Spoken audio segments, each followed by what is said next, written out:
Bienvenue à un nouvel épisode du dernier podcast. Aujourd'hui, je reçois un comédien, un humoriste, un auteur Ouais. que j'aime beaucoup, qui est très talentueux. Plus besoin de le présenter. Il est à la fois humoriste, il a rempli des salles. Vous l'avez vu aussi dans plein de séries à la télé. Vous l'avez vu au cinéma. Vous l'avez vu notamment dans Plus belle la vie, pour ceux qui se souviennent, dans Falco, c'est ça aussi, Ouais. dans Falco. Ladies and gentlemen, faites un maximum de bruit pour le gars qu'on appelle Calvin Winson. Calvin, Calvin. Merci d'être venu, Calvin. Merci à toi, Dikosh, de m'avoir invité dans ce podcast qui est le dernier, en tout cas. Les derniers podcasts, oui. Le dernier. On sait jamais quand est-ce que ça va s'arrêter. D'accord, moi ça commence. Donc merci à toi et ouais, ça fait plaisir d'être là. Hein. Merci. Calvin, Ouais. dis-moi, comment tu vas? Écoute, ça va, fatigué, mais ça va, on est là, on est content parce que déjà le Congo est passé, donc c'est une bonne chose. Voilà, Congo, voici, voilà, voilà. Ah, les gens oublient que Calvin est congolais, mais lui, c'est un Congolais pire. Donc, Ouais, c'est pas pur, hein, c'est pire. Pire. Pur et dit.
Putain, oui, Bretigny, ça. En centre Bretigny, sport-études. Ouais. Après, il y avait des clubs comme Rennes et tous ces trucs-là qui étaient intéressés. Et ce que j'ai appris bien après, malheureusement. Mais qu'est-ce qui s'est passé? Tu t'es blessé, du coup? Je me suis blessé. Après, j'ai été déçu de ma dernière année en 18 nationaux, 7 nationaux, pardon. Et je me suis blessé, j'arrivais plus à revenir à mon niveau. Et je m'étais jamais blessé de ma vie. Ouais, c'est dur les blessures de revenir. Putain, je savais pas que t'avais fait du foot à un niveau. Je savais pas ça. Et ouais, et du coup, ça s'est arrêté à mes 17 ans. Je suis reparti jouer au foot dans un club régional qui était bon aussi, à Meudon. Le club de Samuel Moutoussamy, celui qui est notre Moutoussamy. Voilà, notre E6, comme on dit les Congolais, notre E6. Et donc je suis revenu à ce club-là et c'était juste pour jouer. J'ai perdu le goût, clairement. Mais le problème, c'est que toute ma vie, c'était censé être le foot. Maintenant, qu'est-ce que tu dois faire dans ta vie?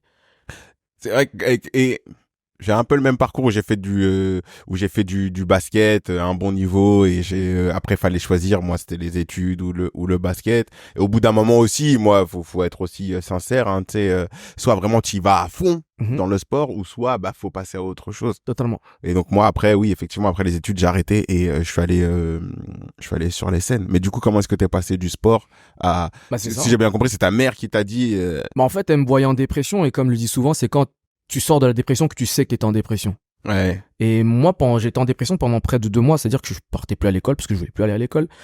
J'étais que dans mon lit à dormir et à lire la Bible, je me rappelle très bien. Et ma mère, elle m'a dit, bon. Ça, mais là, quoi. Ouais, j'ai prié de temps en temps, ça m'arrive. C'est vrai. Je prie énormément. Ces temps-ci, vraiment, je prie. En tout cas, j'essaye d'être à fond dans la prière. Mais à l'époque, ouais, je lisais que la Bible et je dormais. Et ma mère, elle m'a dit, je crois que ça faisait 2 mois qu'elle me voyait comme ça. Elle disait rien. Mon père me disait rien aussi, mais ma mère, elle était vraiment touchée par ça. Et elle m'a dit, bon, toi, t'aimes bien faire rire, t'aimes bien les cinémas, pourquoi tu ferais pas du cinéma? Le foot, c'est fini, ok. Mais peut-être le cinéma, c'est fait pour toi. Et je lui ai répondu comme tout homme noir en 2011, ouais, c'est ça. Quel noir va faire du cinéma? Il y a qui à 17 ans à la télé? Où je peux dire que lui, il a fait, donc je peux le faire. Personne. Il n'y avait pas de noir, en fait, à ce moment-là, à la télé, à part... on a eu Mousse Diouf, heureusement qu'il était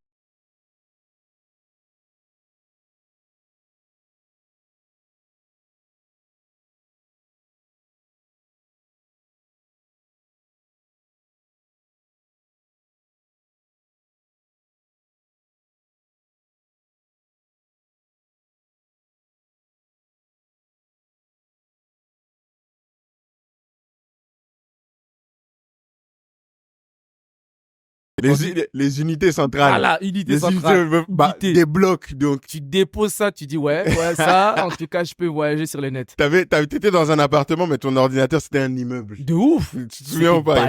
On appelait ça des tours. C'est pas moi, on appelait ça des tours. C'est balèze, c'était gros, tu t'appuyais le bouton. La nuit, j'appuyais le bouton, le daron dans la chambre. Yo! Éteins l'ordinateur, il est trop tard. Parce que c'est pas discret. Attends, ça faisait trop de bruit, c'était un truc de ouf. C'était un avion qui décollait. C'était trop. Arrête Windows. Ouais, non. C'est trop de bruit. On a fait le bruit de Windows. Ça faisait trop de bruit. On a fait le bruit du modem. Ah non, le modem, ça faisait trop de bruit. Ouais, on dirait que tu connectais avec des aliens. C'était un truc de ouf. Non, vraiment, c'était beaucoup trop. Et du coup, ma mère, elle va sur Internet, elle tape sur Google d'ailleurs. Google. Donc, Google sur Google. Elle a tapé Google sur Google. Ouais. Ça, c'est un bail que je fais quand je suis fatigué. Mais je me rends compte que je suis fatigué quand je vais sur Google et que je tape Google. Ça, mais ça, elle connaissait pas, donc elle tape ça, et après, elle tape école de cinéma. Et la première école qui est sortie, elle a appelé, elle a dit, est-ce que vous pouvez prendre mon fils? Mais non. Et Dieu fait tellement bien les choses que c'était une école où ma mère, c'était très important que ces diplômes-là soient reconnus par l'État. Donc, elle est tombée sur une école qui reconnaissait ces diplômes. C'est très important. Très important. Nos darons, je sais pas pourquoi, ils voulaient des diplômes avec le tampon. Voilà. Vraiment. Mais moi, c'est placardé encore chez moi. Exactement. Je veux le tampon. Ils veulent ça. S'il n'y a pas les tampons, rentre à la maison. Rentre. Non, va chercher. Va me chercher les tampons parado. Donc, du coup, ma mère, elle voulait ce truc-là. Et j'ai fait un test.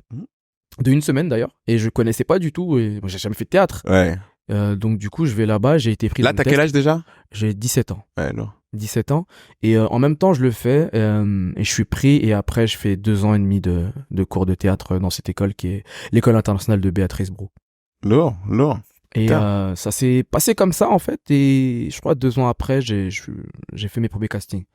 Bon, il y a deux questions qui me viennent à l'esprit. Dis-moi. Parce que on va aborder un sujet super intéressant déjà. Mais avant, c'est déjà, je veux savoir quel était ton poste au foot. Ah, mon poste, je suis gaucher. Donc j'étais arrière. Non, ailier. Non, ailier. J'ai commencé attaquant et je suis passé après en milieu gauche, mais plus attaquant gauche en 4-3-3 quoi. Donc là, toi, en vrai, t'as du jeu quoi. J'ai encore mon pied gauche, c'est tout ce qui me reste. Enfin, moi, je suis connu pour être rapide. J'étais très rapide avant et très vif. Et là, maintenant, cette vitesse, je l'ai encore, mais le problème, c'est que le cardio, bon. Mais tu joues encore du coup? De temps en temps, on fait des failles, ouais. Toujours ça, on fait des failles, ouais. Et deuxième truc, c'est très intéressant. Elle est très intéressante ton histoire. Pourquoi? Parce que il y a un terme que je voulais aborder avec toi, c'est la dépression. La dépression chez les Renois. Moi, j'ai grandi dans un milieu où c'est pas des sujets dont on parlait, tu vois. On savait qu'il y avait des moments difficiles. Et quand il y a des moments difficiles, c'est pas, moi, le mot dépression, je l'ai jamais entendu autre part qu'à la télé ou que chez des potes qui n'étaient des blancs. Oui, non, il faut dire les termes. C'est parce que à la maison, on en parlait. On n'en parlait pas. Il y avait des moments difficiles, tu vois, mais jamais quand il y avait quelqu'un qui allait pas bien, on disait oh il est déprimé non. ou oh il faut qu'il aille. Non. Il faut qu'il aille voir un psy. La question que je te pose, est-ce que tu penses que les Renois peuvent déprimer? C'est une question bête. Mais est-ce que les Renois, on va se la poser comme ça, on pose le débat. Est-ce que les Renois ont le droit de déprimer? Est-ce que les Renois dépriment? Parce que souvent, il y a cette espèce de légende comme quoi, oh, les Renois, on déprime pas. Ouais. Ça, c'est un truc pour les Blancs. Ouais. Non. Alors qu'en vrai, bon, il y a plus ou moins la réponse dans la question. En vrai, on est tous pareils, tu vois. Non, en fait, tu penses quoi, toi, ça? Bah, on est humain, tu vois, on est humain, c'est pour tout le monde. C'est juste qu'en fait, dans notre culture, l'homme noir, et même la femme noire, faut dire les termes, c'est que les noirs, tout simplement, on est dans un truc à tes souhaits. On est dans un truc où, en fait, nos sentiments sont très loin de nous. C'est pour ça qu'on est dans un truc où l'homme noir n'est pas et que dur. La femme noire doit refouler ses sentiments. C'est pour ça qu'on est aussi dans le truc que les Congolais, surtout les femmes, ils ont la phrase du Kanga Motema. Tu vois, le Kanga Motema, pour les gens qui ne comprennent pas le lingala, en vrai truc, ça veut dire ferme ton cœur. Ouais. Donc limite, en fait, ton mari t'a trompé, Kanga Motema, c'est pas grave, c'est comme ça. La vie c'est pas Kanga Motema, c'est pas. Et en fait ils ont un truc où en fait on refoule énormément nos sentiments et c'est comme ça ça arrive avec des problèmes où nos parents ont tous la tension Terré. Bah oui. C'est vrai qu'il y a beaucoup de darons. Ah, nan, attention. Tous, ils ont l'attention. C'est Mais c'est normal, ils auront fait tellement de choses. grave. Et c'est pas que le sel en plus, c'est vraiment les soucis. C'est des soucis. Grave. En fait, l'homme noir, quand il a des problèmes, ne peut pas dire qu'il a des problèmes à sa femme limite. Ou il doit pas en parler. C'est-à-dire qu'il doit trouver des solutions tout seul. Comme si c'est Superman.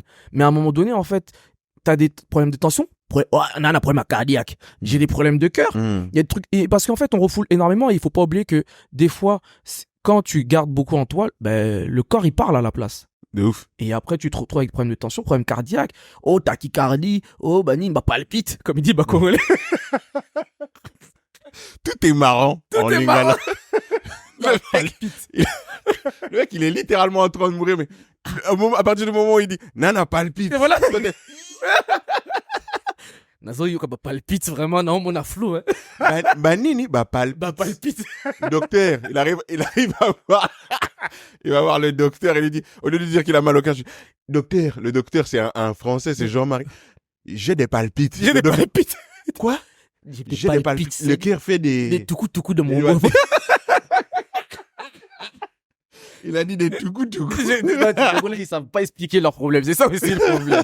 Ils savent pas expliquer. Oh là, bah, sentiment, bah, tout coup. Moi, je ne sais pas. Je ne comprends pas. Non, bah, palpite, je vois flou. Ouais. Donc, et la seule solution qu'ils trouvent à ça, c'est, faut vraiment arrêter les sels. Maintenant, je vais manger sans sel. Sans sel. C'est pas d'autres problèmes après, c'est d'autres problèmes où tu t'ouvres. Et c'est très compliqué, comme je te dis. Donc, en fait, je trouve que la dépression, elle est là, mais en fait, ils veulent l'invisibiliser énormément parce que ça fait pas partie de notre culture et parce que nous, on va se cacher derrière trucs, et ça, c'est des trucs de blanc. Tu vois, quand t'as du stress, ah, t'as le problème, faut voir les psychologues, comme dit les fallait voir un psychologue. Ah, nous, on n'est pas les blancs à voir les psychologues. Tu vois, donc en fait, on cache beaucoup ces genres de trucs et quand tu vas dire à tes parents que tu es dépressif ou autre, ils vont dire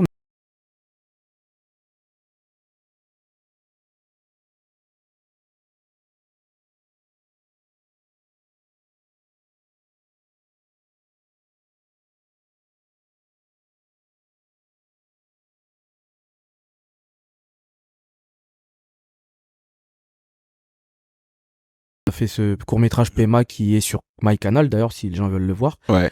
Et elle parle de la dépression et de tout ça en fait et que la première chose qu'on te dit quand t'es dépressif ou que tu te sens pas bien, va à l'église en fait. Ouais.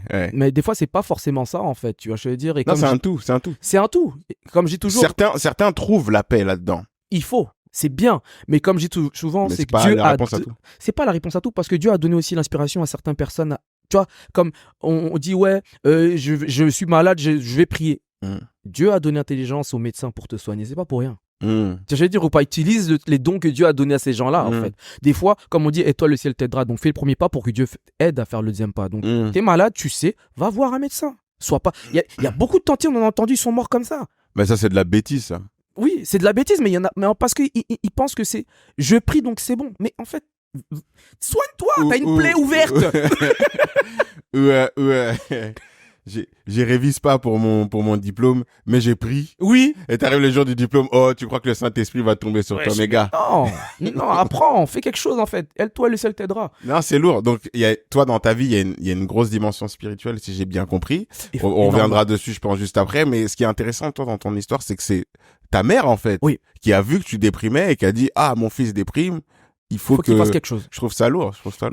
Quand je dis que c'est grâce à ma mère que j'ai fait ce métier-là, il y a beaucoup de gens, donc mes confrères, mes frères noirs et tout ça, qui me disent tu de ouf parce que moi j'ai dû me battre pour faire accepter à mes parents que je voulais faire des vidéos ou monter sur scène ou être acteur. J'ai dit non, moi c'est ma mère qui m'a mis dedans. C'est lourd. Ben, tu sais quoi, moi j'ai fait des études. T'as vu, moi, mes parents voulaient que je fasse des études, tu vois. Et ils voulaient vraiment que.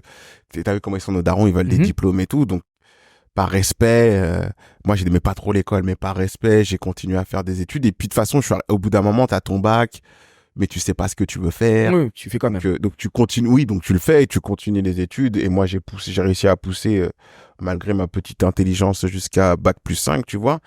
Et j'ai eu le diplôme.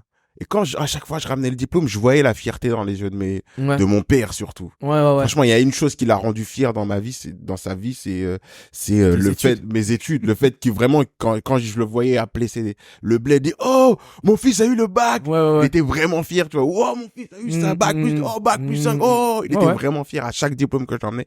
Il était vraiment fier. Mais moi, je sentais que je voulais pas faire ça, tu vois. Je sentais que ce monde, ça allait vraiment me ronger, en fait. J'allais pas tenir une vie avec ça. Et je me suis lancé dans la comédie, mais j'avais honte de dire à mes parents. Je me suis dit, je peux pas dire à mon daron, je peux pas dire ma daronne peut-être un peu plus facilement, mais je pouvais pas dire à mon daron et voir la déception. J'avais peur de voir la déception sur son visage. Dire, voilà, t'as vu, j'ai bac plus 5, tu vois, bac plus 5, je travaillais dans une banque en tant que cadre, tu vois. J'avais honte d'aller le voir et lui dire, écoute, je laisse tout tomber et je vais faire la comédie. Parce que j'avais l'impression de cracher sur tous les sacrifices qu'il avait fait, tu vois. Nos darons, ils sont venus ici, ils ont laissé le bled, ils ont laissé leurs frères et sœurs, il était content. Je comprends, mais c'est-à-dire quoi? Donc, moi, tant que je n'avais pas un vrai rôle récurrent ou un vrai truc, une vraie situation, je voulais pas dire à mes darons. Je l'ai dit que quand ils l'ont su parce que quand ça commençait à péter, les gens commençaient à l'appeler, ton fils et tout, ton fils et tout. Ton fils. Là, j'ai dû le dire au bout d'un moment, mais c'est lourd, mais je trouve ça lourd que ce soit ta daronne qui l'a. Moi, c'est vraiment ma mère qui m'a poussé, et je comprends ce que tu veux dire dans, tu sais, les parents et tout. Parce qu'en fait, faut savoir aussi, pour les gens qui ne savent pas, dans la culture congolaise, les acteurs, les gens qui font les théâtres, comme on dit chez nous, bah, ils ont pas forcément une bonne image. Parce que les gens les voient encore dans les mêmes bus, pas des voitures de fous.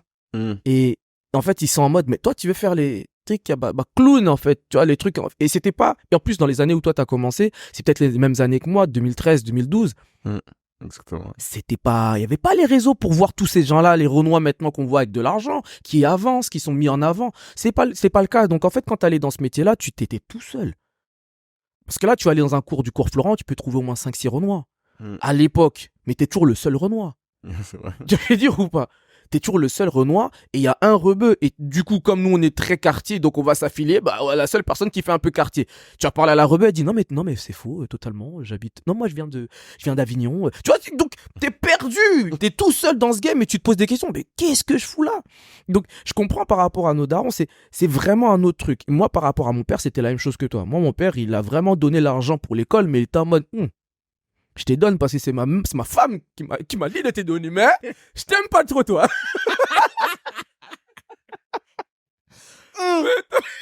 Tes bêtises là-bas. Tes bêtises là. Tes trucs là, il fallait faire la comptabilité, je t'avais dit. C'est exactement. Moi, c'était l'informatique. C'est toi, moi, c'était comptabilité. L'informatique, moi, c'était l'informatique. Comptabilité, à un moment donné, il a ramené un tonton. Il a dit parce que, apparemment, les nouveaux trucs, c'est les trucs des chaufistes là. Des trucs, des frigos. Si tu travailles dans les frigos, tu peux faire ça même à Kin. À un moment donné, tous les Congolais étaient dans les bails des frigos. Tous les gens étaient en mode, il faut que les enfants fassent les bails des frigos. Donc c'était un truc de ouf. Donc mon père, moi, il était pas chaud, mais il payait quand même les cours. Et puis voilà. La chose qui a fait que moi, mon père s'est calmé très vite, c'est parce que dans mes 2 ans, donc j'ai eu le diplôme et à la fin de l'année, j'ai fait mon premier casting et j'ai été pris. Et je lui ai ramené le chèque, paf. Et il a vu genre 800, 900 euros comme ça. Alors que tout de suite, il a retrouvé la vue. Ballard. Ça va, hein? C'est bon.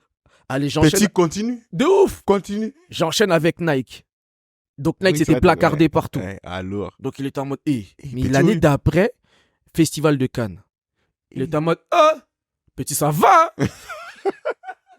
Mais le pire, c'est pas ça. C'est que l'année d'après encore, j'ai enchaîné avec Plus belle la vie. Et là, j'étais tous les jours à la télé et les tontons, apparemment, ils regardent. Donc il appelle. Les tontons, ils appellent. Félix, maintenant, moi, les petits, j'ai vu ton petit, là. Il a dit, ouais. Oui, non, c'est moi, je l'ai mis là-bas. C'est mon fils, oui. C'est moi, je l'ai scenté, mais voilà. Je l'ai accouché, cet enfant, je l'ai accouché. Oh, mon daron, elle était fière, hein, oui, c'est mon fils, oui. Oui, c'est ça, tu vois. Et en fait, moi, comme je te dis, les darons, et ça, je le dis souvent, je prends le parallèle du foot. C'est beaucoup le truc de les parents, ils veulent directement les matchs, ils veulent pas voir les entraînements. C'est pour ça qu'ils te sortent des phrases. Mais toi, pourquoi tu es pas Barcelone comme les autres, là? Ils veulent pas que les entraînements, ils veulent directement le succès directement. Ils veulent pas la bagarre. Ils veulent pas dire que toi, t'as fait 7 castings. Dans les 7, t'as été pris que dans 1. Et ils veulent que si tu fais les 7 castings, à la fin, il faut qu'ils disent t'es pris. Donc, en fait, mon père, il avait besoin de de succès direct. Donc, j'ai de la chance que j'ai pu enchaîner et me faire montrer ça. Ouais, parce qu'ils ont besoin d'être rassurés aussi. Oui. Moi, je pense que moi, je sais, par exemple, je disais pas à mon daron que j'avais que je cherchais pas de boulot. Mhm. Mais lui, il m'appelait genre toutes les semaines pour me demander alors t'en es où dans tes recherches et tout. Mais parce qu'il s'inquiétait en fait. Je pense qu'il s'inquiète. Il s'inquiète. Et si je lui dis que je vais, si tu dis à ton daron aussi à cette époque on devait dire à nos darons qu'on voulait passer des castings ou qu'on voulait, eh ben ils auraient paniqué en fait. Ils auraient paniqué. Parce qu'ils connaissent pas. Parce qu'ils connaissent pas. Mais même ça, nous en fait. déjà. Même nous Mais déjà. on connaissait pas. Même nous, t'es en Hesse, tu vois, donc t'allais pas leur donner du stress en plus. De ouf, et surtout que les gens les palpitent. On a des vrais palpites. Ils ont les palpites. On a des palpites, on a des palpites. Tout le monde est palpitaire. Tout le monde est palpité. Donc toi, tu es palpité, tu vas pas palpiter ton père aussi. Non, mais c'est vrai, parce que même dans les cours, je pense que, je sais pas si ça t'a fait ça. Moi, quand je suis rentré dans les cours au début, je comprenais rien. J'ai pas pris de cours. Ah, toi, t'es... Moi, je suis allé au charbon, je me suis pris des fours sur scène. Ah, toi, t'es fort, toi. Ouais. Moi, j'ai pris des cours, et dans les cours, frérot, je même me posais des questions. Qu'est-ce que je fous là? Non, mais je peux même pas leur dire ça. Ça se passe bien, oui. Oui, ça va. Ça va très bien. Ça va. Ça s'est bien passé. Alors que t'as envie de dire, putain, j'ai envie d'arrêter, je comprends rien. Ça me parle de Ruy Blas, ça me parle de je sais pas quoi, je connais pas. Oh, fais des trucs, je connais pas. Je comprends pas ce que je dois faire. Donc en fait, à un moment donné, j'étais là, pendant 1 an, je regardais. Je montais pas trop sur scène, je regardais les gens. Pendant 1 an. Mais sauf que je me dis, mais mes parents, ils me payent. Je peux pas leur dire que je regarde. Ouais, bah oui. Tu vois? Et je me pose des questions parce que s'il y a la peur de ce métier qui est vraiment dans la sécurité totale, c'est la bagarre des castings. Je leur dis pas que j'étais le 150e, que j'ai le tableau là où il y a écrit en ardoise à l'époque, et que tu prends la photo comme ça, écrit 150. Tu peux pas dire ça que t'étais le 150e, donc tu sais déjà que ça va être chaud pour qu'on te prenne. C'était chaud, c'était trop chaud. C'est un métier vraiment pas facile, mais comme tu l'as dit, on peut pas parler de ça. Il est particulier ce métier parce que nous, on est dans l'humour, on est dans la comédie. Et de façade, c'est un très beau métier. Oui. De façade, c'est un très beau métier. C'est pas que de façade. Dans le fond aussi, c'est un très beau métier. On montre le meilleur visage de nous-mêmes. Tu vois. On est tout le temps heureux. On essaye de partager de la joie, de donner de la joie aux gens. Mais paradoxalement, je connais beaucoup d'humoristes qui vont pas bien, tu vois, qui vont pas bien, et il y en a aussi qui vont très bien, tu vois, mais il y a aussi paradoxalement aussi, là où je voulais en venir, c'est que on vit des vies comme tout le monde en fait. Certes, on a l'air d'être heureux, on est heureux, on vend du rêve, on est heureux tout le temps sur scène et tout, mais quand on sort de scène, on a les mêmes vies que tout le monde en fait. On a les mêmes soucis. On a des problèmes, on passe par des hauts, par des bas, par des phases joyeuses, par des phases de dépression, toi. Et toi, comment tu le vis, toi, ça, au quotidien? Moi, je le vis, comment expliquer? Là, t'es dans une phase, dans quelle, admettons, là, je suis dans une phase down un peu, je suis vers le bas plus parce que j'ai enchaîné des mauvaises nouvelles, on va dire. Ouais. C'est plus ce truc-là. Donc 2023 a été une année très compliquée pour moi, même si je trouve que ça a été une année révélatrice, parce que 2023, donc en mai, le 17 mai, j'ai perdu mon père. Et après ça, j'ai enchaîné. C'est-à-dire que avec Zatis, on ne joue plus à l'Apollo. Ouais. Donc on joue plus à l'Apollo. On a des dates en 2024, on a encore des dates en tournée et tout ça. On a changé de production. Ouais. Du moins là, on est en attente de changement, donc on est dans le processus. Donc plus le même argent. Moi, j'ai aussi eu cet appel de moi-même où je me suis dit j'aimerais monter aussi sur scène. Besoin de parler. Peut-être seul, que c'est ma thérapie. Ouais, seul. Parce que t'étais déjà sur scène. Voilà, je suis déjà sur scène avec Zatis, mais là j'ai envie de le monter en solo et de parler un peu de moi. C'est peut-être une thérapie, comme je le dis. Donc je suis dans la recherche, même si je suis content parce que je sais ce que je veux dire sur scène maintenant, je sais ce que je dois faire, comment utiliser mon art, j'ai compris, et c'est encore le côté très spirituel. Et du coup, tout ça, c'est une année compliquée parce que j'ai perdu mon père, j'ai perdu plein de choses, l'argent aussi, mais en même moment, j'ai compris à ce moment-là ce que je devais faire de ma vie. Donc c'est très paradoxal. Tu vois, je vais dire au passé. Ouais. Je me suis trouvé dans la douleur. Ouais, ok, d'accord. Tu vois, je vais dire. Et c'est très paradoxal de se trouver dans la douleur. C'est comme si j'avais besoin de vivre tout ça pour pouvoir savoir ce que je dois faire vraiment. Tu vois. Ouais, ben c'est souvent dans la douleur que les esprits se forment. En vrai, ça m'étonne pas du tout, tu vois. Mais ouais, effectivement, quand t'es comédien, c'est particulier, hein, parce que on- les gens voient Les beaux côtés. que le beau côté, mais en vrai, on a des vies comme tout le monde, en fait. Et tu déprimes, et t'as des fois où bah t'as et souvent les dépressions sont souvent liées aussi au haut et au bas dans ta carrière, tu Oui, vois, aux oui, oui. moments plus ou moins difficiles aussi financièrement. Ou autre, ouais. Ouais, ou autre, et c'est cool. Et est-ce que quand ça va pas, comment est-ce que tu gères tout ça? Tout à l'heure, tu nous parlais de ta foi. Ouais. Là, c'est vraiment ça. Je la gère avec ma foi. C'est-à-dire que je reste bloqué à toutes les paroles dans la Bible, parce que je suis chrétien. Hum. Donc, il y a des Tu vas à paroles. l'église et tout, tous les dimanches. Malheureusement, non, je n'ai pas encore d'église, donc je sais que les gens qui vont m'écouter vont vouloir me recruter comme si j'étais Mbappé. Non, ces frères-là, ils prient fort. Voilà. Ils prient très Il y a fort. une église à Argenteuil, ils aiment trop donner des églises loin en plus. Jamais c'est des églises à côté, les gars. Toujours, ouais, il y a une église à Creil. Oh, toi aussi. Dès que tu veux m'envoyer où il y a des péages, c'est plus une église, là, c'est un pèlerinage, le truc. Je mets un album de gospel congolais où c'est très long. On n'est pas encore arrivé, l'album, il a fini. Non, les gars, c'est compliqué. Non, mais. Il a dit à Creil. Ils aiment trop donner des églises trop loin. Oh, tu sais, moi, j'ai une église à Beauvais. Beauvais. J'ai déjà reçu ça en message. Hein, Mais non. J'ai déjà reçu des messages en mode, j'ai une église à Meaux. J'ai dit, mais tu sais où j'habite, moi? Je vais aller à Meaux, frère. On est réveillé en plus à 8h. Ça veut dire que je vais me réveiller à quelle heure? 5h. Mais là, c'est vraiment, je crois vraiment trop en Dieu, là. Là, tu vas au paradis. Et voilà. Là, faut m'appeler Diacre et Mardoché ou je sais pas. Ah ouais, frère. Dieu, Fabrice. Je gère la chorale et tout. C'est un truc de ouf, là. Là, je suis avant même le pasteur. Avant le là-bas. pasteur, il est là, gars. Il est là. J'arrive là, c'est moi qui change les sièges et tout. Ouais, placez-vous là, sois béni. Non, bref. En tout cas, non, c'est vraiment. Vraiment, t'es un miracle. De Ça ouf. s'appelle le miracle. En mode, il est là. Ce frère-là, il se lève tous les jours. 4 heures du matin. Donc, tu dois croire en Dieu. Si lui le fait, tu peux le Tu faire. peux le faire. Le pasteur, il fait des prêches que sur Que toi. sur moi. Sur le courage. Le courageux, cet enfant. Il me fait penser à un enfant dans la Bible, si vous regardez à Corinthiens. Job, il a vécu des choses. On l'a mis dans la baleine quand même. Mais lui, il arrive à avancer. Vous savez, ces jours châtaigniers mal abri. Vous savez, c'est où? Mais il vient quand même à mot. Qui dit, allez, acclamez le Seigneur, s'il vous plaît. Non, mais c'est une dinguerie, mais c'est vraiment ça, tu vois. C'est vraiment la foi qui fait que je tiens à cette heure-ci. Je prie énormément.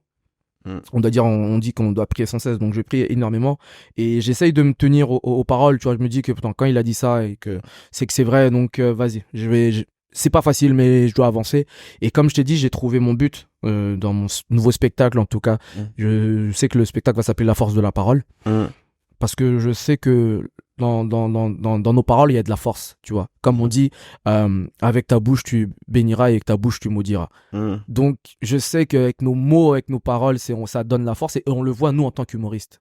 C'est que nous-mêmes, on est des grands prophètes aujourd'hui parce qu'il y a des choses qu'on dit que ça touche les cœurs des gens, alors que nous, à la base, on voulait juste te faire rire, tu vois. Et tu reçois des messages comme ça. Ouais, mais ça, c'est vis-à-vis des autres, mais si on Vis-à-vis est de un nous. peu plus égoïste vis-à-vis de nous, quand tu parles, tu te soignes aussi. Moi, Oui. c'est ce que j'ai compris aussi dans les phases difficiles. Moi, je suis très, tu sais, mon daron, je me rends compte avec le temps que j'ai hérité de beaucoup de traits de caractère de mon daron. Ouais, moi aussi. C'est dans la douleur, dans la difficulté, je vais me renfermer sur moi-même et je vais essayer de trouver une solution tout seul parce que je suis un homme, bordel. Ouais, Je ouais, suis ouais. un homme, toi. Ouais. Je vais demander de l'aide à personne. Oui, oui. Hum. Après, ma palpite. Pete, demander de l'aide à personne parce que sinon les gens après ils vont venir te demander. Ouais. Moi, c'est Après, ma palpite. après ma palpite. Après je suis là dans la maison, j'ai des palpites. Ah bah souci. Oh. Tu commences à avoir du sirop sans eau. Ah. Tu mets du sirop, tu oublies de mettre de l'eau. C'est secret. On a des palpites, t'es là. Oh. Et en vrai, Et en vrai, moi aussi, tu vois, je suis, bon, les Congolais, on est tous chrétiens, les gens le savent, la plupart sont chrétiens. Bon, il y a quand même il y a quelques musulmans, mais on est beaucoup chrétiens. Donc oui, forcément, la foi, moi, j'aime bien traverser mes périodes de crise par la foi et par la parole aussi. Faut pas oublier, ça, c'est un vrai truc. C'est pas rester tout seul dans ton coin. Des fois, il faut parler. Parler. Moi, je me rends compte que quand je parle mais rien que le fait de dire ton souci, au lieu de le garder à l'intérieur de toi, bien. juste de dire, ah, je vais pas bien, ou, ah, il y a ça qui m'embête, ou, qu'est-ce que tu penses de ça, à juste une personne, eh ben, déjà, ça te libère d'un poids, et ça te permet, déjà, de dire à l'aide, en fait. Oui, et les gens vont t'écouter, et les gens ont probablement, c'est même pas probablement. Les gens ont traversé les mêmes épreuves que toi, en fait. Ouais. Les gens ont traversé les mêmes épreuves que toi et ils peuvent te donner des solutions, en fait. Donc, c'est ouf. Et c'est en ça qu'on devrait démocratiser dans la communauté renois, en fait, le rendez-vous chez le psychologue, tu vois, le rendez-vous chez un spécialiste ou tu sais, quand ça va pas, d'aller voir des spécialistes, ces gens sont là pour ça, en fait, pour t'écouter. Parce que, après, t'as vu comment nous, on est très songi. Si tu veux pas raconter tes problèmes à quelqu'un, va les raconter à un psychologue. Oui, tu dis ça à un psychologue. Bon, faut payer un peu, mais dis-lui, et au moins, lui, il va t'écouter, il va pas les répéter ça à quelqu'un. Après, tout le monde va le savoir. Ouais. Et lui, en plus, il va te donner des solutions. Non, mais oui, c'est vrai qu'on oublie, mais parler, c'est une manière d'extérioriser. Parler, écrire. J'ai découvert aussi que l'écriture, pas que dans le sens de la création artistique, mais écrire sa vie, écrire sa journée et tout. Okay. C'est un moyen de prendre de la hauteur sur tes soucis et de libérer beaucoup de choses, en fait. Tu peux pas savoir à quel point ça soigne d'écrire sur ta propre vie, sur ce que tu traverses, parce que ça te permet aussi après de revenir, en fait, sur des périodes du passé et de te rendre compte à quel point tu as évolué ou ce que tu pourrais changer. C'est vrai que moi, à l'heure où je te parle, j'ai pas encore vu un psy, tu vois. En tout cas, quand j'ai des problèmes, parce que j'en ai pas la nécessité. En tout cas, j'en sens pas encore la nécessité, parce que j'arrive jusqu'à présent par la discussion, par la méditation, par la prière, par les discussions avec des gens plus sages que moi, tu vois, à trouver des solutions. Mais bien sûr que oui, si un jour je sens le besoin d'aller parler à un professionnel, j'irai, mais j'ai sans aucune honte aujourd'hui, en tout cas. Alors, il y a honte que j'avais peut-être avant, tu vois, mais oui, on a grandi, en fait, on a grandi et à un moment donné, il faut voir tout ce qui peut nous aider, en fait. Faut arrêter d'avoir des œillères ça, non, je peux pas parce que je suis nord, ça, ok, je peux, ça, je peux pas parce que je suis un mec de quartier, ça, non. C'est ouvert pour tout le monde, en fait, en vrai des vrais, tu vois. Maintenant, le truc, c'est que je dis toujours, c'est que il faut pas forcer les choses non plus. Ouais. Moi, à cette heure-ci, je suis comme toi, je ne sens pas la nécessité d'aller voir un psy pour l'instant parce que j'ai besoin d'abord de me gérer moi, de faire ma méditation à moi, de prier et d'avoir cette discussion que je cherche avec Dieu. Donc, je suis dans ça maintenant. Mais demain, je pense que j'irai déjà pour quand j'aurai trouvé ma femme, tout ça, avant d'aller plus loin, je pense que moi, j'irai voir un psy parce que, comme je dis souvent, et il y a beaucoup de problèmes dans les couples et tout ça, c'est le côté toxique que les gens ont eu et qui ramènent dans leur nouveau couple. C'est-à-dire que chose qu'ils n'ont pas pu dire à leur ex toxique, il leur dit maintenant au nouveau innocent. Quelqu'un qui n'a rien à voir dans l'histoire. Le mec s'appelait Ryan, là c'est Karim, c'est pas la même personne. Mais tu vas, comme j'ai pas pu dire ça à Ryan, je veux dire ça à Karim. Tu vois le côté toxique? Parce que c'est des gens qui viennent en fait dans des couples, dans des histoires brisées. C'est marrant, ça s'arrange pas. Tu veux y aller en prévention, quoi. Ouais. Moi, non, parce qu'en fait... Là, t'es célibataire actuellement? Oui, je suis célibataire. Et tu veux y aller genre en prévention pour pas... Oui, parce que j'ai pas envie de blesser la personne parce que j'ai été blessé avant. Toi-même, t'as été blessé. Tu vois? Et les gens font beaucoup ça et après, maintenant, ils vont avec des clichés dans des nouveaux couples. Ouais, j'en suis sûr, vous les mecs, vous êtes comme ça. Tu vois, les femmes qui sont trop attaques ou les mecs qui sont trop champions. C'est pas la même personne en face. Va t'arranger toi, après mets-toi dans les relations. Les gens, ils aiment trop aller jumper dans les relations. Ouais, paf. Mais c'est les mêmes personnes. C'est-à-dire que si les caca là-bas, lui, il repart avec son caca ici. Lave-toi, gros. Lave-toi. Tu viens salir les gens, ils sont innocents. Eux, ils viennent avec un bon cœur. Toi, tu viens parce que t'as été brisé là-bas, tu veux briser les autres. Tu vois ce que je veux dire? Lave-toi, il a dit. Lave-toi. Parce que là, t'es sale et tu veux salir les gens. Et c'est pour ça que moi, je dirais, j'aurais besoin peut-être d'aller voir un psy par rapport à ça. Parce que j'ai pas envie de faire subir des choses que moi j'ai subies avant, tu vois. Et je pense qu'on a besoin de ça. Donc ça que là maintenant je suis en train de me restaurer déjà spirituellement, physiquement je reprends le sport et tout ça, et je pense que même mentalement j'aurais besoin de ça parce que ça reste pas facile, tu vois. Le monde dans lequel on vit, surtout en fait le plus dur pour un artiste, je pense, c'est de pas mettre sa vie artistique dans sa vie. Faut pas qu'on soit touché totalement, même si c'est difficile parce que les artistes sont des hypersensibles. Pour qu'on puisse écrire, trouver, penser à la place de certaines personnes, tout ça, c'est qu'il faut être hypersensible. Mais le plus dur maintenant, c'est de doser en fait cette hypersensibilité. C'est très très compliqué parce qu'en fait, on peut louper une scène, on peut louper un casting et ça nique notre journée. De ouf. Alors que il y a des enfants, il y a des femmes, t'as tout plein à gérer, t'as trop de choses à gérer, tu vois, je vais dire ou pas. Mais va là-bas, tu vois, c'est pas bon. C'est pour ça que j'ai dit que ce truc-là, il faut savoir le doser, sinon en fait, notre vie est rythmée par notre travail, c'est pas bon. Tu passes une bonne journée, tu reçois un message, oh, t'as pas été pris, hein. Paf. Maintenant ça à midi, mais la journée elle est longue, wesh. Si on connaît.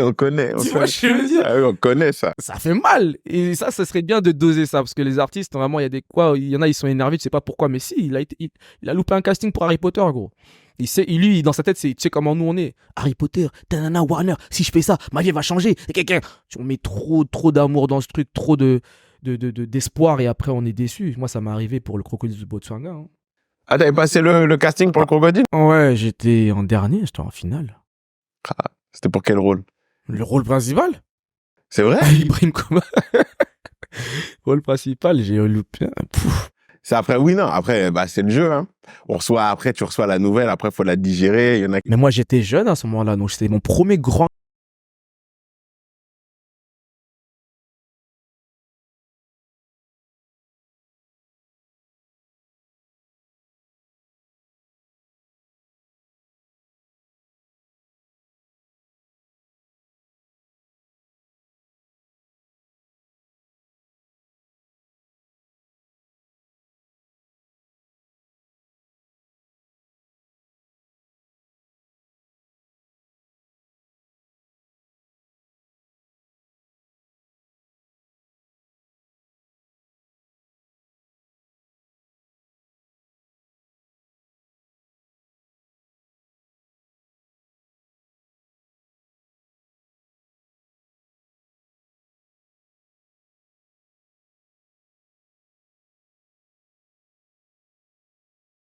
Ça, Natia Ngona Moupanzi. Sur les côtés. Ça, je mets ça sur les côtés. Après, il y a encore 1000 euros. Ça, je vais au Bahamas. Voilà. 1000 euros, je fais les courses. Ça, c'est les pubs qui sont mauvais avec eux. 50 euros, j'emmène ma copine au McDonald's. Tu pourras prendre tout ce que tu veux. Arrête, tu reçois la nouvelle. Oh, on est désolé. Non, tu reçois l'appel. On est désolé. Vous faisiez partie des finalistes. Ouais. On vous a beaucoup aimé, mais non. Ça le fera pas pour cette fois-ci. C'est dommage. Mais moi, ce que j'aime pas dans les pubs, c'est ça, en fait. C'est qu'ils nous montrent directement le contrat de ce qu'on va gagner. Ça sert à rien de faire ça. Vraiment. Faut dire à la fin, tu penses. Dis à la fin. Mais moi, j'y suis allé parce que sinon, j'y vais pas. Moi, s'il y a pas une belle somme, en tout cas pour la partie pub, ouais. S'il y a pas une belle somme derrière. Après, la plupart des pubs, ça va maintenant. Et après, il y a des pubs, des fois, c'est n'importe quoi. Effectivement, le prix est dérisoire. C'est-à-dire, tu peux avoir plus largement avec Instagram, carrément. Ouais. Mais bon, c'est le jeu. Et là, du coup, c'est quoi tes projets, là, du coup, là? Mes projets, c'est donc l'écriture. La fin de mon spectacle. Là, je suis à plus de 40 minutes. C'est lourd. J'ai envie d'aller à 55. Là, je suis vraiment dans un seul en scène stand-up, un peu. Et je suis vraiment pas dans les bails de personnages, même si je viens de ça, donc j'aime beaucoup les personnages. C'est vrai que c'est très personnage. Je suis très personnage. Oui, c'était un mélange des deux, votre spectacle. Ouais, beaucoup plus de personnages. Stand-up, c'est arrivé après, carrément. Mais là, c'est vraiment du seul en scène. C'est vraiment de la discussion. Je suis vraiment là, je me donne plus comme un storyteller. Je raconte vraiment mes histoires. Et mes histoires, ça s'avère être marrantes, mais je raconte ma vie, en fait. Tu vois? Lourd. De toute façon, le stand-up, c'est aussi ça, hein. C'est ça le stand-up. Ouais, ça racontait beaucoup Kevin Hart, c'est un storyteller avec des punchlines. Je suis vraiment dans ce truc-là, je raconte ma vie, tu vois. Et après, je mise vraiment beaucoup ma foi dedans, en fait. Il y a beaucoup ma foi qui est dedans.